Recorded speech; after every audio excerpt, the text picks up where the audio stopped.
If social expectations in society with everything that is thrown at us is stressing you out, but you still want to progress and you are just feeling stressed, I promise this episode's for you. I'm Rickey Jasper, and this is the Chasing a Greater Vision podcast. After getting laid off 2 times in 6 months, I realized I had to be chasing a greater vision in my life. I had to be walking into my calling. I spent time building up a successful fitness apparel business, and then now stepping back in front of camera to talk, to speak more, to hopefully inspire you to chase a greater vision in your life. And my goal with this podcast is for us to do it together, so let's make it happen. Welcome back to the Chasing a Greater Vision podcast. I'm your host, Rickey Jasper. Today's episode, we're talking about societal expectations, social media, all of the things that inevitably end up stressing us out because we feel like we're behind the 8 ball. We are in a constant state of comparison. We can look at the little rectangle that is our phone, and we constantly can scroll through, and whether it be TikTok, Instagram, YouTube, whatever it is, and we just feel like we're behind, whether we're behind relationally, we're behind financially, we're behind in the way our lifestyle is, we're behind in how we live, we're behind physically. Everything that we do, we feel like we're behind. So as we consistently try to chase, we don't always feel fulfilled. Because why? Because every time we open up the phone, we're watching somebody else's highlight reel and we feel like we're behind, or we're reading articles that are saying you should be here by this, or you should have this much saved by this. Everything, I won't say everything, that might be a stretch, but a lot of things that we see and that we read and that we hear are always pushing us to get to a place where we are finally fulfilled by things. So what I want to talk about and what I want to attack and what I really want to help out is 4 ways of how to manage social expectations when you still want to succeed and you still want to progress in life. And I think that that's a cool dichotomy because naturally, humans want to overcome challenges. We want to be better people, but that has to be married with an equal level of reality and an equal level of, hey, what do you really need to be fulfilled? I think the one thing that in my life that I've really focused in on the past year and 2 years have been true fulfillment. Not what society is telling me I need to have in order to be fulfilled, but actually true fulfillment, where I can wake up and be excited to go through my day, and I can, go to bed and look myself in the mirror and say, wow, I had a fulfilling day. Some things were tough, some things I did really well, some things I didn't do super well, but I'm excited to wake up the next day and progress and do better.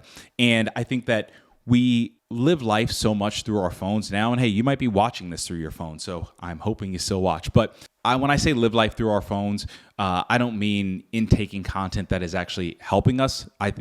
What I really mean is intaking content that is not the best for us. I'm speaking at myself because, I'd probably say 5 years ago, I went through it. I've talked about this in past podcasts, but my Instagram really popped, and I lived my life through my podcast. I lived my life through my Instagram. I didn't really have friends in San Diego. All I was doing was seeing the likes, the comments, the follows, the DMs, and I was like, well, now this has got to be the thing that makes me happy. And I grew up a little bit, like in these past few years. Then I saw like a lot of my friends have kids and so on and so forth. And I saw a lot of my friends have really cool financial successes and buy some cool things and everything. And I was like, man, am I behind the 8 ball? Because I went and I ran a business and I was putting all of my money, time, and attention in that. And maybe I'm behind over here. And it really got me down. And I neglected the things that I actually loved doing. And I didn't place enough value on those things, right?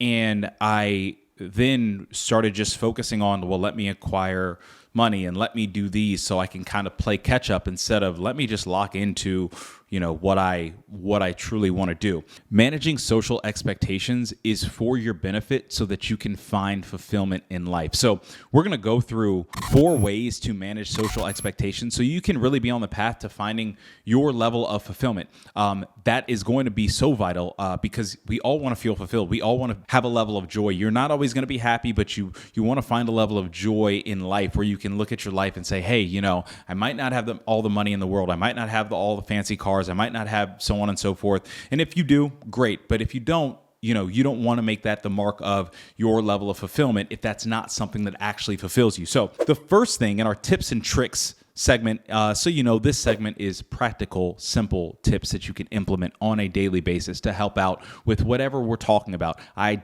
speak from experience. I don't speak from some level of scientific expertise. I talk about the areas of my life that have helped me because I've been through them, I'm learning through them, and I'm just being vulnerable and transparent about them. So the first tip and trick to basically manage social expectations so that you can live a fulfilling life, number one, is understand your priorities. Not understand everybody else's priorities because you don't know that. Understand your priorities. When it comes to social expectations in life, for me personally, I drive my priorities by my values, right? Right now in life, I value my faith. I value my family. It's a lot of F's. I value my fitness. I feel like there's another F in there somewhere, not an inappropriate one. But I value these things, and then everything else trickles down from there. So from a faith standpoint, I'm not going to do things that compromise that. Now, I'm not saying I'm perfect, but I'm not going to do things that compromise my faith because that's a value. So if I see something over here that is society is saying, hey, go this way, do this thing, whatever. But I'm like, wait, but faith is important, and I want to make sure that I'm aligning with what I deem as valuable because it's my priority, then I'm going to stay in that lane. So whatever your value is in that, stay in that lane. From a family standpoint, right now my value is, hey, being in a committed relationship, down the road, growing a family, and making sure that I have enough space to do so, and all of those things. I am going to be locked in on that, so my actions are going to align with that. So if someone is saying, hey, you know what, come over here, spend all this money to get this one thing that's going to, make you look cool to other people, I'm like, well, if that aligns with what I'm doing and what I'm building in a family aspect, great. But if it doesn't, then that's a no-go for me because my value is this. And if that's somebody else's value,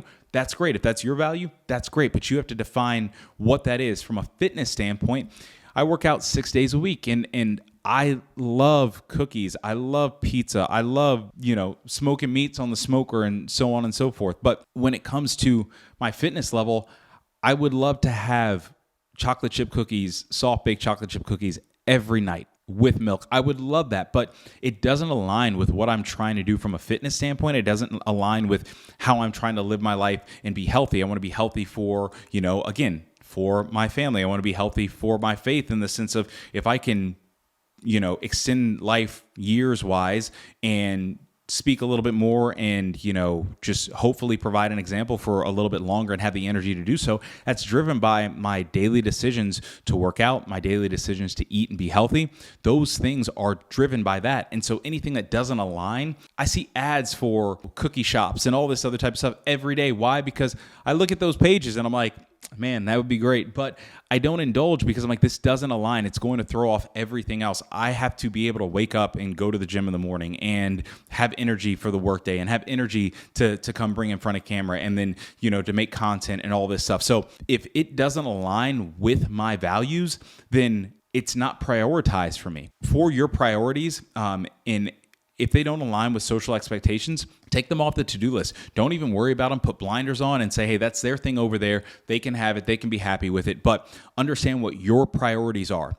When you lock into your priorities, it doesn't matter if your best friend has different priorities and they are displaying all of whatever in your face. That could be enticing because it's not to say that the things outside of your priorities are not enticing. I'm a man. I will say this, right to the camera. Men don't not find other women attractive, but that's not my priority anymore. My priority is to stay in a committed relationship to build what I have here so that I can see the family grow, so that I can find fulfillment in growing and being a man and being a father and being a great husband and all of that stuff. That's my priority. It doesn't mean outside it's not attractive over there. It's just I'm watering my grass here because I value and I prioritize my grass. So whatever your grass is, water that, prioritize that, and it's okay to see other grass and look and say, oh, that's cool, but it's just not within your value. So that's one. Number two is surround yourself with support. I'll probably talk about this consistently on different podcasts because I think that it's important because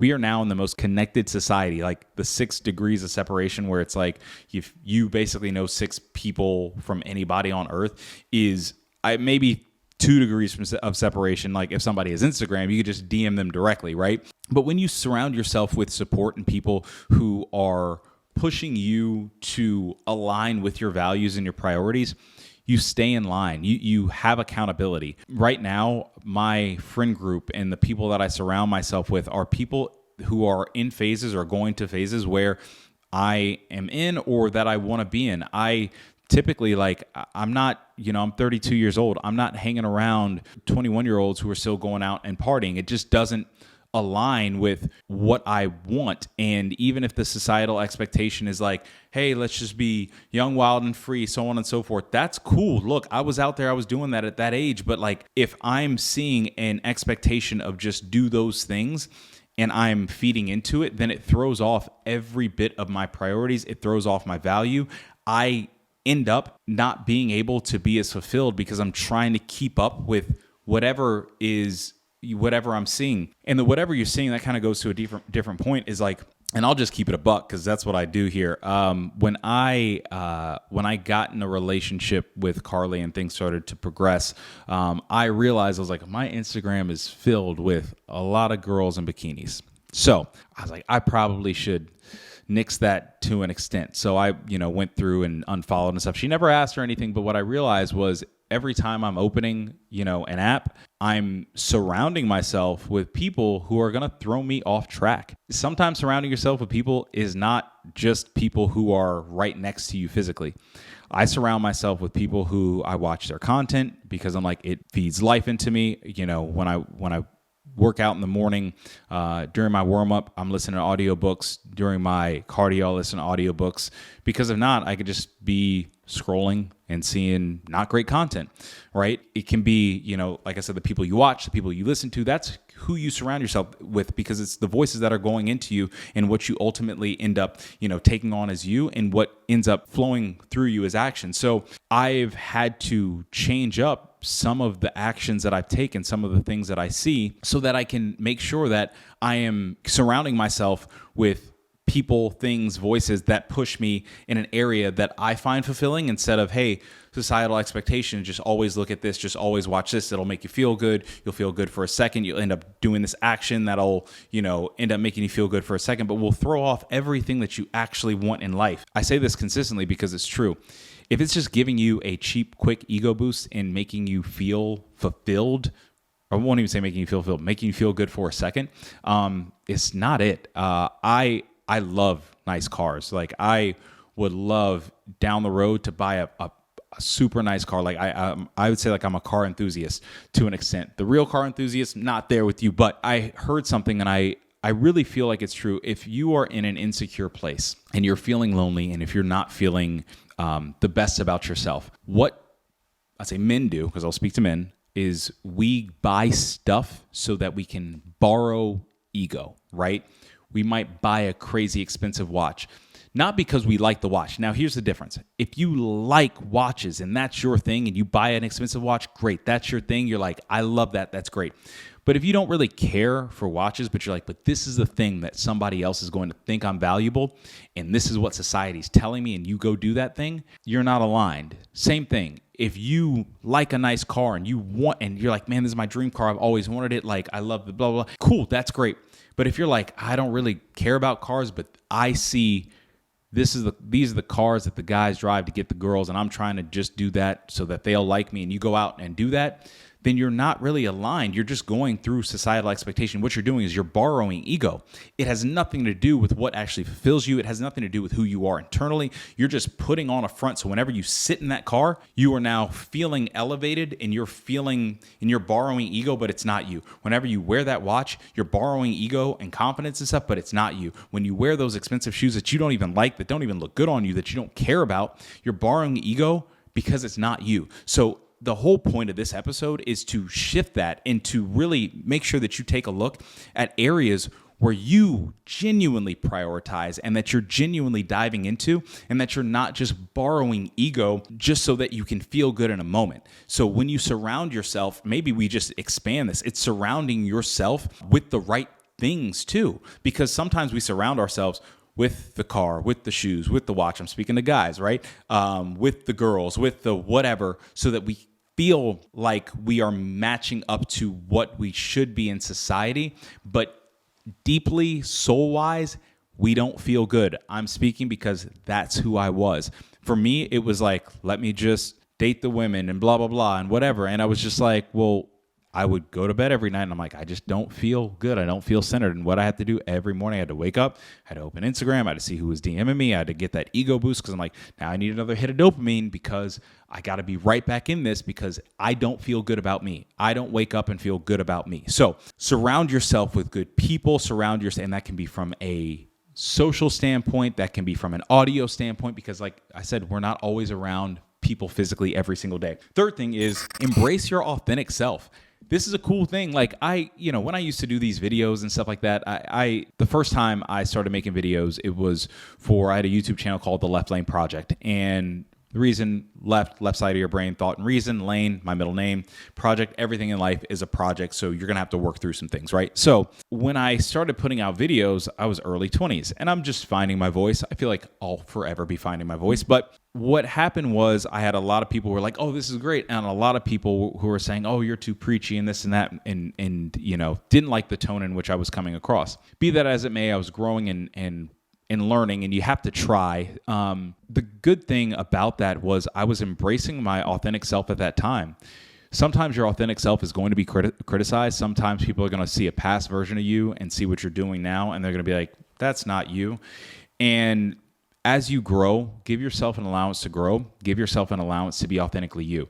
When you're authentically you, you're not worried about societal expectations, because the reality is there's a lot of people who are just sitting and scrolling and feeling the same way as you.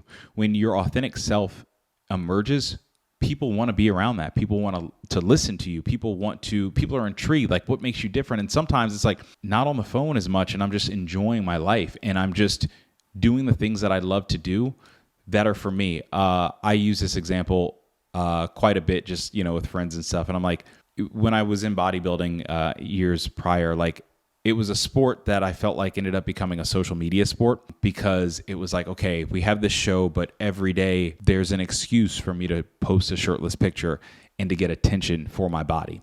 For me, I was like, that's kind of why I did it. I'm like, oh, I get attention from this. Girls DM me. I get to meet up with good-looking girls. Great.